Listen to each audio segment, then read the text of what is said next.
Good morning and welcome to This Week. Country in crisis. A new crackdown in Egypt. Could civil war be next for this key U.S. ally? Is there anything America can do to stop it? We're on the ground with breaking details. Republican family feud. Welcome to politics. It's a tough business. Politico calls this the GOP's eve of destruction.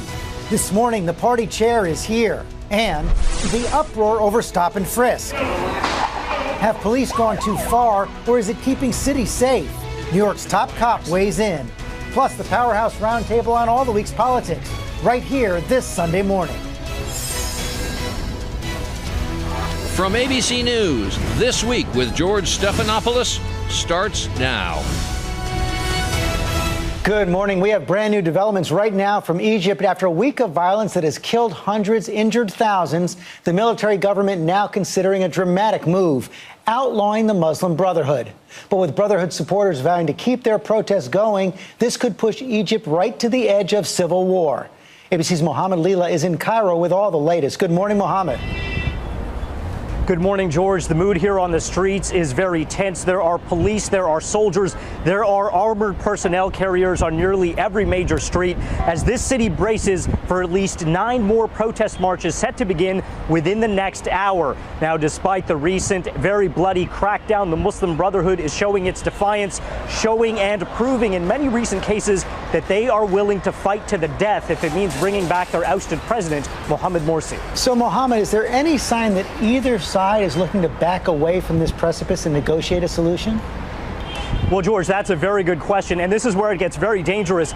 Both sides see this as an existential conflict. In other words, they see themselves as fighting for their very survival. The government and the military say they are now fighting terrorists, Islamic extremists who are hell-bent on bringing this country to its knees.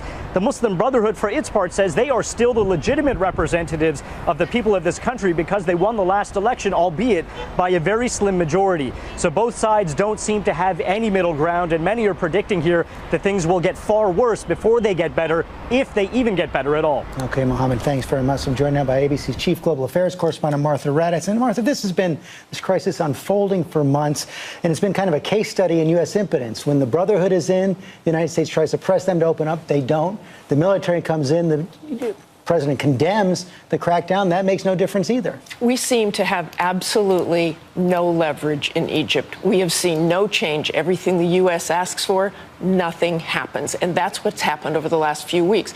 Military to military, they're trying to influence them. Back off, don't go into those camps. They go in and they do it.